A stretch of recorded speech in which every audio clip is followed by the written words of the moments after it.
Hello, welcome to my channel. This video is about Ragnarok Mobile Classic. New upcoming MVP card upgrade list from CBT Server Review.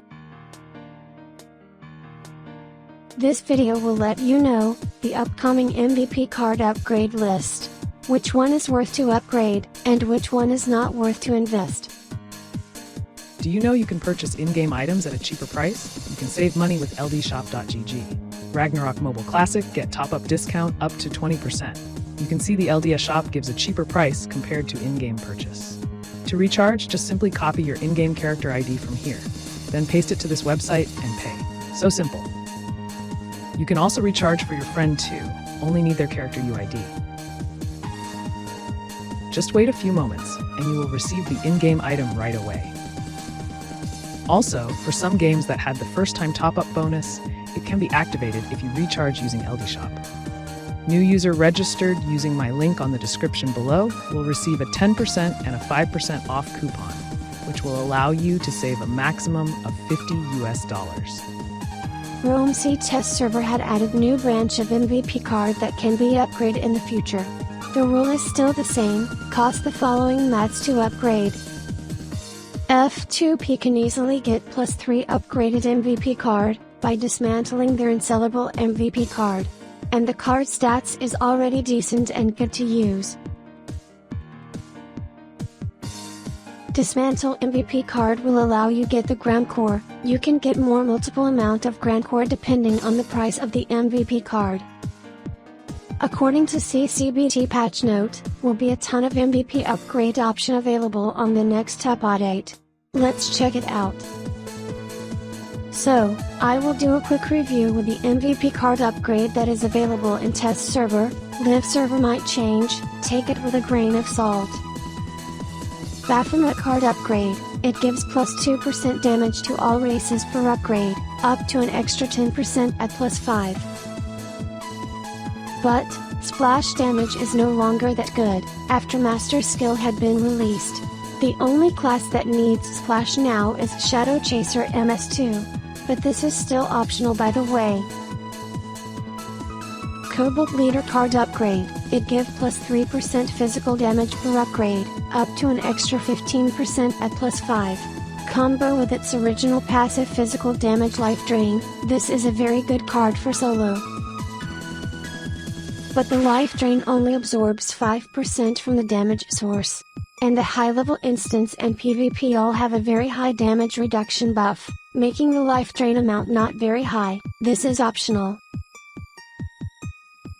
Dracula card upgrade, it gives +3% all elemental damage per upgrade, up to an extra 15% at +5. All elemental was included Ghost Elemental, aka Warlock, love this. But the players in Mob and Classic server actually have a low ghost damage reduction parameter. So no need pump too much ghost damage percent, better get some skill damage percent instead. Randgrace card upgrade, it gives +2% final damage increase and 30 refine attack per upgrade, up to extra 10% final damage increase and 150 refine attack at +5. The 10% final damage increase sound nice and overpower, but final damage parameters are only good if you have high penetration and skill damage stats, so not quite recommended. Lord of Death card upgrade, it gives +2% all race damage per upgrade, up to extra 10% at +5. It is the popular abnormal status meta card in Eternal Love server. But the abnormal status meta didn't work very well in Classic server, because the Classic class didn't focus on it. Only Hero and Collab Job are the main abnormal meta, so this can also be skipped. Bloody Murderer card upgrade, it gives +2 crit, 3% crit damage per upgrade, up to extra 10 crit and 15% crit damage at +5. But too bad, this upgrade is still not worth it compared to other MVP weapon cards upgrade bonus. Easy skip. Demon card upgrade, it gives +1 crit, 2% auto attack damage per upgrade, up to extra 5 crit and 10% auto attack damage at +5. Also, remove the HP regen decrease debuff. Its life drain only works on long-range damage, but long-range DPS are very fragile. The life drain didn't do anything to them, so this is also an easy skip. Hill Wind Upgrade. It gives plus 3% wind, earth, water, fire, neutral damage per upgrade, up to extra 15% at plus 5. This card is designed for Sork Lightning Bolt meta, but that meta is already outdated after Master Skill released, and this card doesn't save it. So it's still an easy skip. Seed of Yggdrasil card upgrade. It gives plus 2% skill damage percent per upgrade, up to extra 10% at plus 5. Also, remove the HP regen decrease debuff. The life drain actually not very important if you have priest in the party, and the life drain amount is small in PvP and high leveling instance, so this is optional. Soth card upgrade. It gives plus 2% skill damage percent per upgrade, up to extra 10% at plus 5, with its 100% uptime debuff, that's 25% skill damage. This is very good for the team, if your team's sub DPS didn't own this card for debuff. But normally, main DPS won't with this, there are other better cards, this is optional. Whitesmith Hayward card upgrade. It gives approx plus 8.2% physical damage percent per upgrade, up to an extra 17 to 20 physical damage percent at plus 5. Also, allows players to use level 10, weapon perfection, instead of level 5. This card sounds powerful, but actually, this trash tier. You no need, weapon perfection, skills you got Alloy and Drake MVP card.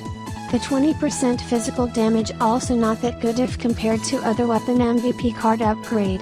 Can be skipped.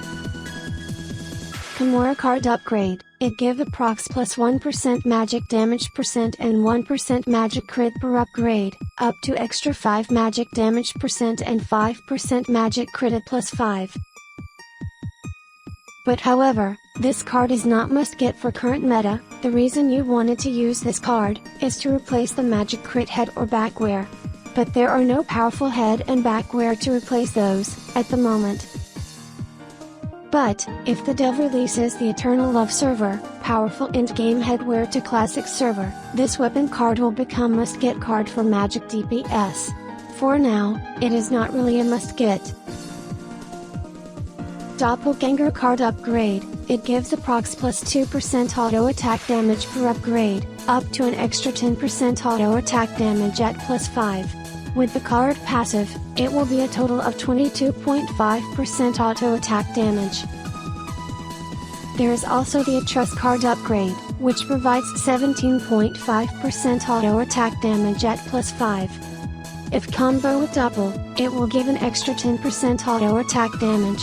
Combined together will be a total of 50% with 2 cards. This sounds very op, but need to wait for whale test if it worth for Ranger and Rune Knight or not. Drake card upgrade. It gives approx plus 2% damage to large per upgrade, up to an extra 10% damage to large at plus 5. This 10% extra damage to large allows the Swordman class to trigger double insight plus 40% ignore defense.